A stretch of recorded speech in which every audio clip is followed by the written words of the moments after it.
marks 22 years since Hong Kong returned to Chinese rule. Officials celebrated the occasion as another mass rally took place, calling for Chief Executive Carrie Lam to step down. Protesters also demanded political reform and a complete withdrawal of the now suspended extradition bill. Meanwhile, protesters outside the Legislative Council complex smashed glass panels and barged into the building. Tens of thousands took to the streets this afternoon. The rally organizer, Civil Human Rights Front, had to make a last-minute change to the end point, which is now in Central instead of Admiralty. That's because things took an ugly turn when some protesters took aim at the Legislative Council building and started smashing glass panels at one of the entrances after lawmakers failed to stop them. Some went on to damage other areas of the complex. And now you're looking at live pictures. On the right-hand side, you can see the rally still going on, and the left-hand side of what's happening just outside the Legislative building. And protesters have remained there after some of them caused deliberate damage to the building this afternoon. Things really took a turn for the worse just before 1:30 p.m. and that's when some protesters started targeting the Legislative building with hard metal objects, which cracked a number of glass panels. Pan-Democratic legislators tried but failed to stop the aggression.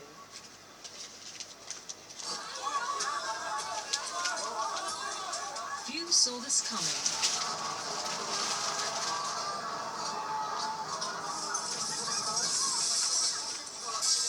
If that didn't bring enough damage, this certainly did.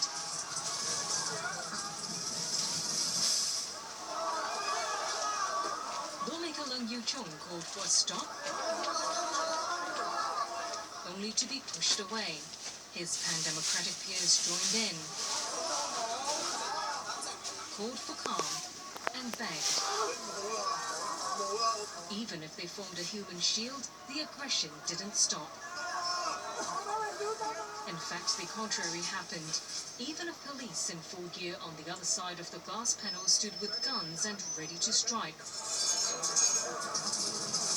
That didn't seem to scare protesters off one bit.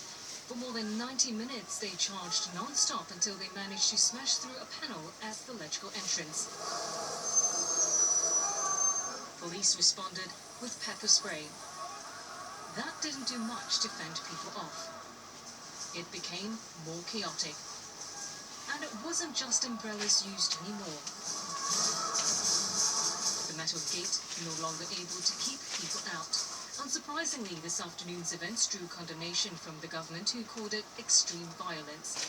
For the first time, Legislative raised its alert level to red, the highest, meaning everyone should leave the complex. Condemnation from the police as well, who vowed to stringently follow up on the matter.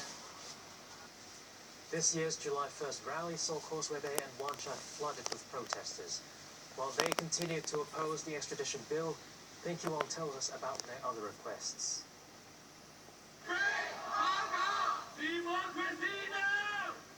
Protesters are back on the streets and started off before 3 p.m. from Victoria Park. The message is clear. They are not pacified by the government. The Civil Human Rights Front reiterated their demands: withdraw the extradition bill, drop charges against protesters, an investigation into police violence, and Carrie Lam's resignation. There's one thing more. We want electoral reform. We want free election. Carrie Lam can be so arrogant. It's because she is protected by our flawed system. Among the protesters, this man decided to join for the first time in 15 years he's been in town. The government is now quite belligerent and just really needs to move on and look at the number of people who are against this bill and just create some real change. He's not the only one disappointed with the authorities. You can't have an extradition bill with a country that does not have a separate legal process. It's lost credibility. We need a chief executive that will look after Hong Kong. Police earlier made 3 requests to the rally organizer in view of the clashes outside Legislative. Either to postpone the rally, stay at Victoria Park, or end it in Wan Chai instead of Admiralty. The organizer announced unilaterally that the march would end at Chater Road instead of the government headquarters. The change also meant part of the protest route is not covered by the letter of no objection issued by the police. Vicky Wong, TVB News. Chief Executive Carrie Lam made her first public appearance today, 2 weeks after an apology over the extradition bill. The city's leader pledged to reform her governance style. The protesters in Admiralty seemed unimpressed. Christy Leung has the story. Accompanied by her husband Lam Xiupo, Chief Executive Carrie Lam arrived at Wan Chai by ferry. Also making their way to the Convention and Exhibition Center were Vice Chairman of the Chinese People's Political Consultative Conference Dong Qihua and Wen Shenying, as well as the Central Government's Liaison Office Director Wang Zhimi.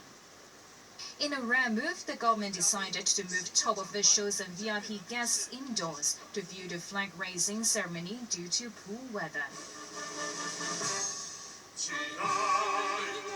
At 8 o'clock sharp, the SAR and national flags were raised at Golden Bohemian Square.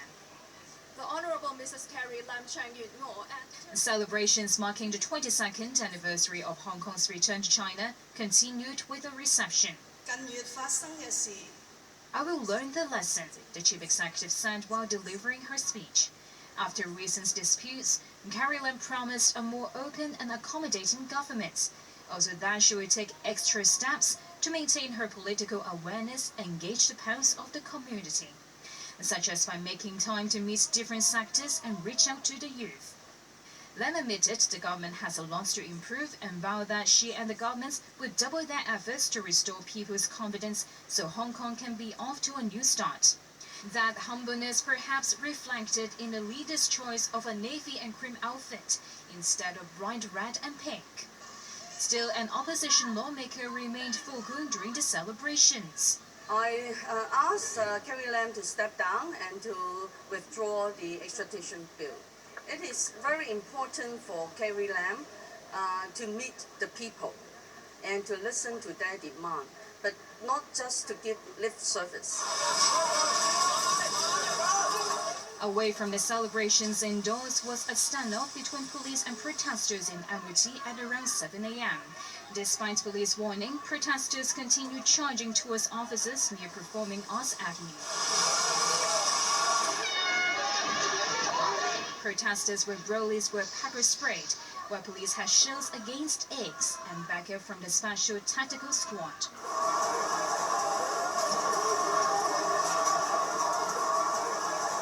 At one point, police warned protesters against throwing smoke-releasing objects at them.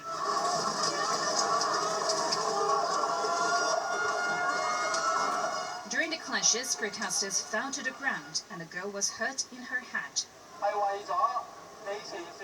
This man stressed the protesters had no intention to push through police lines and everyone stayed up all night just to get closer to the government.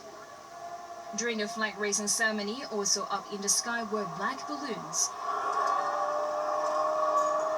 Protesters also raised a black flag outside the Legislative Council complex at midnight. Christy Leung, TVB News.